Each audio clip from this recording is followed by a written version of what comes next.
और एक बात अपने भीतर उतारिए,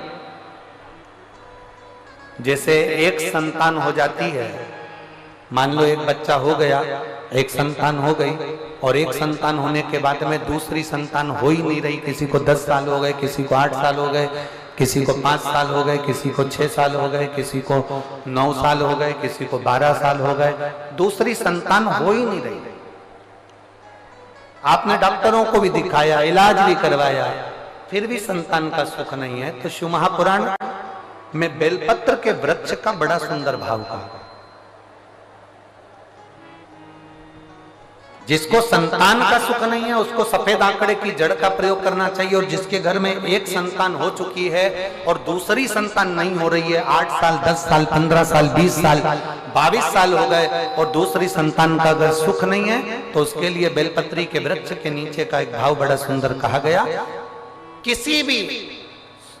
सोमवार से आप ये प्रयोग करना प्रारंभ कर सकते।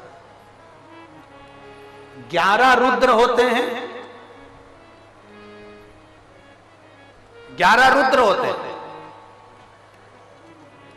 एक सोमवार को बेलपत्री के वृक्ष के नीचे जाइए और बेलपत्र के वृक्ष के नीचे जाकर एक एक रुद्र का स्मरण करें। करना क्या है, बेलपत्री के वृक्ष के नीचे जब आप जाएं तो बेलपत्र के वृक्ष के नीचे की ही मिट्टी का एक कुंड, आप लोग क्या कह सकते हैं यहाँ पर, हम क्या बोले उसको, जैसे मिट्टी का एक कटोरी बनाते हैं ना, क्या बोलते हैं उसको, कुंडी बना देते हैं मिट्टी की। बेलपत्री के वृक्ष के नीचे की ही मिट्टी, उसी मिट्टी का एक छोटा सा एक कुंडा बना लो उसको मिट्टी का। जितने लोग आस्था चैनल पर सुन रहे हैं, जितने लोग फेसबुक यूट्यूब पर श्रवण कर रहे हैं, बड़े ध्यान से सुनिएगा, सावधान। मिट्टी की कुंडी बनाई, उस कुंडी में जल समर्पित कर दिया और जल चढ़ाने के बाद में एक घी का दिया लगाकर वहीं पर थोड़ा सा मीठा, कुछ भी जो आपके पास में हो, घर में जो भी उस समय पर आपके साथ में हो, या तो दूध घर का मीठा हो, जैसे मावे का, खोए का हो या खीर हो, तो वहीं पर एक कटोरी में थोड़ा सा रख दीजिए और उस कुंडी में जो जल चढ़ाया गया है वहां पर उस बेलपत्री के वृक्ष के नीचे भगवान शंकर के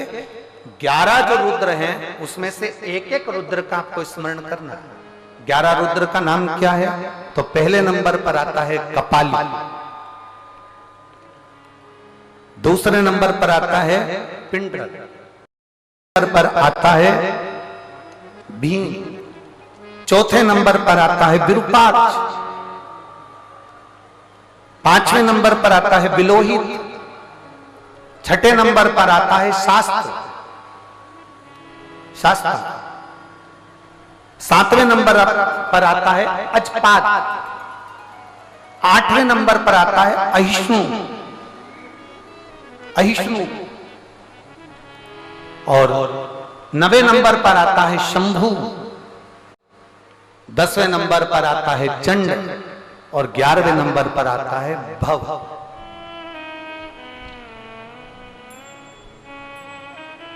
अगर अभी आप लोग नहीं लिख पाए हैं तो बाद में मोबाइल पर से कथा को पीछे खींचना, फिर उसमें से धीरे धीरे इसको लिखना। एक रुद्र के नाम से एक कुंड का निर्माण करा, पूजन करी, घी का दिया लगाया, वहां जो मीठा रखा है उसको लिया, कुंड में से थोड़ा सा जल लिया, बेलपत्री के पेड़ के नीचे आचमन किया, जो मीठा रखा है वो ले जाकर रात्रि के समय पर सोने से पहले पति पत्नी उसको पाएं और साथ रहे। एक सोमवार को ये करना है, फिर दूसरे सोमवार को दूसरे जो एकादश,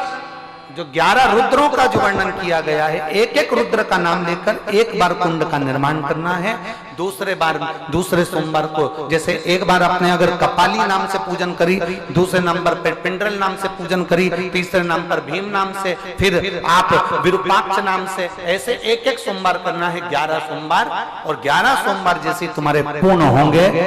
भले 10 साल हो गए हो चाहे 15 साल हो गए हो, गर्भ जरूर फेरेगा और संतान की प्राप्ति जरूर। किसी किसी के यहाँ पर 11 रुद्र भी पूरे नहीं हो पाते हैं और गर्भ, लगभग 4-5 रुद्र पूरे होते हैं और गर्भ ठेक जाता है। तो आप जो 11 रुद्र हैं इनका स्मरण कर कर भी भगवान शंकर से प्रार्थना कर सकते,